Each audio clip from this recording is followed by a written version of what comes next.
안녕하세요. 복일교회 이명기 목사입니다. 오늘은 고린도전서 15장 묵상입니다. 본문은 소위 부활장이라 불리는 내용으로 고린도 교회 일부 성도들 가운데 과연 부활이 있는가 하는 문제와 앞에서 다루었던 기독교 복음의 핵심이 은사가 아니라 그리스도의 죽음과 부활에 있다는 것을 깨닫게 하므로 고린도 교회 성도들이 바른 신앙을 갖도록 촉구하기 위함입니다. 그래서 바울은 예수 그리스도의 부활은 결코 환상이나 조작이 아니라 너무나 분명한 역사적 사실이라는 점을 강조합니다. 주님의 십자가의 죽음이 성경의 예언에 따른 것이었듯이 주님의 부활도 전적으로 성경의 예언에 근거한 것임을 제시합니다. 또한 주님의 부활을 목격한 수많은 증인들이 존재하며 더구나 그들 가운데 상당수가 지금 생존하고 있으므로 주님의 부활은 확실하다는 것입니다. 그리고 누구보다도 기독교 신앙을 핍박하던 바울 자신이 가장 위대한 복음 전도자로 변화된 것은 다메섹 도상에서 부활하신 주님을 만났기 때문이라고 증언합니다.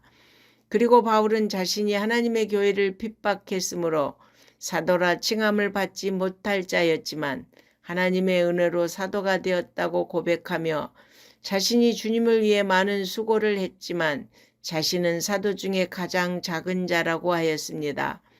바울은 부활하신 주님을 만난 후 가는 곳마다 죽은 자의 부활을 선포했습니다.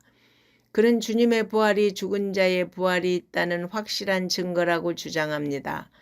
만일 그리스도의 부활이 없다면 사도들이 전파하는 것과 고린도 교회 성도들의 믿음이 다 헛되고 사도들은 거짓 증인들로 나타나게 될 것이라고 했습니다. 그리고 죽은 자의 부활이 없다면 하나님이 그리스도를 다시 살리지 않으셨을 것이라고 했습니다. 하나님은 당신의 능력으로 그리스도를 죽음에서 살리셨습니다. 바울은 죽은 자의 부활이 없고 이 세상의 삶이 전부라면 성도는 모든 사람 가운데 가장 비참한 자라고 했습니다. 자신의 인생 전체를 영원한 나라를 위해 살았는데 그것이 다 헛된 일이 되어버리기 때문입니다. 그러나 예수 그리스도의 부활은 성도의 삶이 헛되지 않음을 분명하게 보장해 줍니다. 바울은 그리스도께서 부활의 첫 열매가 되신다는 사실을 증거합니다. 첫 열매는 연이어 맺힐 수많은 열매의 상징입니다. 그러므로 성도들은 그리스도께서 부활하신 것처럼 모두 부활할 것입니다. 또한 아담 안에서 모든 사람이 죽은 것처럼 그리스도 안에서 모든 사람이 부활하게 될 것이라고 했습니다. 주님이 다시 오시는 날에는 모든 원수를 그 발 아래 두시고 모든 만물을 복종시키실 것입니다. 그러므로 성도는 주님이 다시 오실 때까지 하나님의 나라가 이 땅에 이루어지도록 사명을 감당해야 할 것입니다.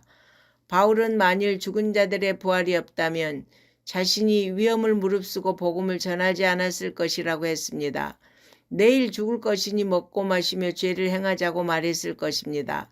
그러나 부활이 확실하기에 성도는 부활을 믿고 이 땅에서 의롭게 살아야 합니다. 모든 사람은 하나님의 심판대 앞에서 삶을 판단받을 것이기 때문입니다. 지금까지 바울은 죽은 자가 다시 살 수 있다고 하는 주장을 일관성 있게 펼쳐왔습니다. 하지만 사람들이 그것이 어떻게 가능하며 부활한다면 어떤 몸으로 부활할 것인지 묻는 사람이 있었습니다. 이에 대해 바울은 씨의 비유로 뿌려진 씨앗이 죽어야 다시 살아나듯이 사람의 몸도 죽어야 다시 살 수 있다고 대답합니다. 그리고 뿌려진 씨가 전혀 다른 차원의 형체로 자라나듯이 부활의 몸도 상상을 초월한 형체를 갖게 될 것이라고 했습니다. 이처럼 바울은 부활 이전의 육체와 부활한 몸을 뚜렷이 대조하며 첫사람 아담과 마지막 아담이신 예수님을 비교하여 첫사람 아담의 범죄로 성도들은 죽어서 썩어 없어질 육체를 가지고 있으나 둘째 아담인 그리스도께서 재림하실 때에는 부활을 통해 예수님처럼 신령한 몸을 덧입게 될 것이라고 한 것입니다. 그러므로 바울은 혈과 육, 곧 몸은 썩는 것이기에 썩지 않는 하나님 나라를 상속받을 수 없다고 합니다. 우리가 현재의 몸을 가진 채로는 하나님 나라에 들어갈 수 없고 육신을 벗고 썩지 않을 새 몸을 입어야 합니다. 그러므로 우리 성도는 죽음이 하나님 나라를 유업으로 받기 위한 과정임을 기억하며 감사함으로 죽음을 맞을 수 있어야 하겠습니다. 이제 바울은 예수님의 재림 때에 일어날 현상을 설명합니다. 주께서 천사들의 나팔 소리와 함께 재림하시면 이미 죽은 성도들은 새로운 몸으로 부활하고 그때까지 죽지 않고 살아있는 성도들은 신령한 몸으로 변화될 것을 선언합니다. 그렇게 되면 아담의 범죄에 이르러 인류를 끊임없이 지배해오던 사망의 권세가 더 이상 아무런 힘도 발휘하지 못하여 결국 성도들은 완전한 승리를 누리게 되는 것입니다. 성도 여러분, 이 모든 승리를 예수 그리스도로 말미암아 주신 하나님께 영광과 찬양과 감사를 드립시다. 견고한 믿음으로 부활의 소망 가운데 흔들리지 말고 승리의 계성가를 부르며 더욱 주께 영광 돌릴 수 있기를 바랍니다. 아멘.